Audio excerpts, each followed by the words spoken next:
নমস্কার বন্ধুরা, কিভাবে খাস্তা পরোটা বানাতে হয় দেখুন আপনারা। আমি এখানে ময়দার আটা 2 কাপ মিশিয়ে নিয়েছি, আর চিনি নিয়েছি 1 চামচ, লবণ 1 চামচ, আর আধা চামচ কর্নফ্লাওয়ার দিয়ে দিলাম, আর একটু তেল দিয়ে দিলাম। এটার লুচির আকার যেরকম ছানেন সেইভাবে এই নর্মাল জল দিয়ে ছানতে পারেন, আর উষ্ণ গরম জল দিয়ে ছানতে পারেন। আর ভিতরে পুর দেব, সেজন্য আলু কুচি, মরিচ কুচি, পেঁয়াজ রসুন কুচি, একটা ডিম, এখানে হলুদ, মরিচ, লবণ, গরম মশলা দিয়ে দিয়েছি। এখানে আমি ফ্রাই প্যান দিয়ে দিয়েছি, চুলা ধরিয়ে দিলাম। এখন আলুর পুরটা বানিয়ে নেব। 1 টেবিল চামচ তেল দিয়ে আমি পেঁয়াজ রসুন ভাজা দিয়ে দিয়েছি। ভাজা প্রায় হয়ে গেছে, এখন আমি আলু কুচি দিয়ে দিলাম।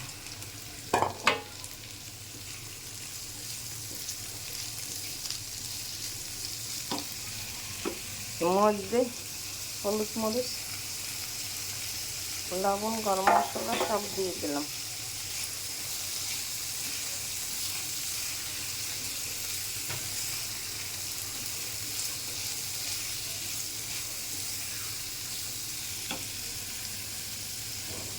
সামান্য একটু জল দিয়ে দিলাম।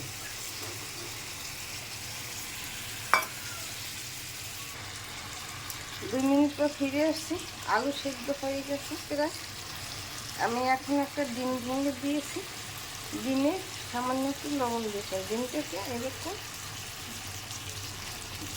করে নিতে হবে, আলুর সাথে মিশিয়ে দিতে হবে, ডিমে ঝুড়ি করে নিতে হবে।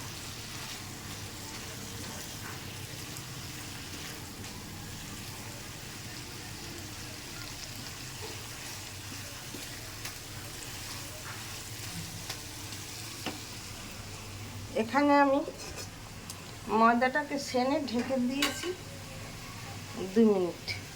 এই দেখুন সফট হয়ে গেছে। এখন বড় বড় লুচির আকার করে নিতে হবে, এইভাবে শেপ দিয়ে গোলাকার।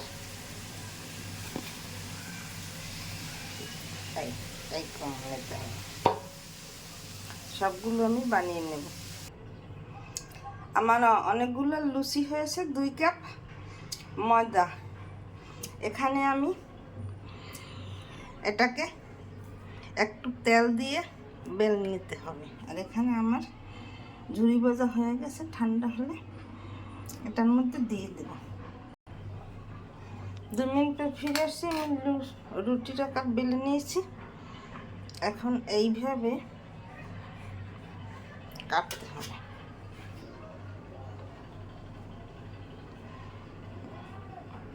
এইভাবে শেপ দিয়ে নিয়ে এর মধ্যে পুর ভরে নিতে হবে।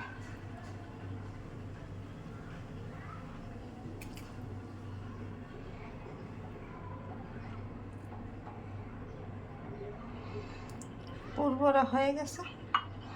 এখন এখানে পানি দিয়ে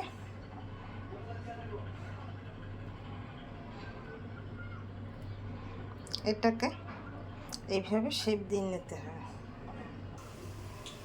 2 মিনিট পর ফিরে আসছি। এইভাবে শেপ দিয়ে পুর ভরে পাশ থেকে একটু জল লাগিয়ে তারপর এটাকে আটকে দিতে হবে, নাইলে ভাজা দিলে খুলে যাবে। আমি এখানে কড়াই গরম হয়ে গেছে, তেল দিয়ে ভাজা দিয়ে দিয়েছি। দেখুন দেখতে কত সুন্দর হয়েছে ভাজা।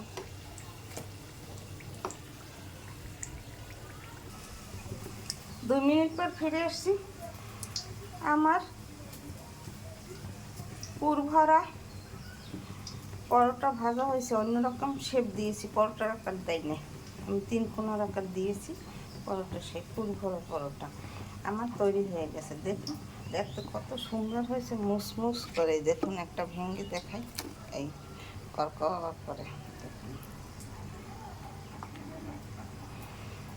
খেতেও খুব সুস্বাদু লাগবে। আপনারা এইরকম সকালের বা দুপুরের বা বিকেলের টিফিনে এইভাবে বানিয়ে খেতে পারেন তৈরি করে। আমার পুর ভরা পরোটা বানানো হয়ে গেছে।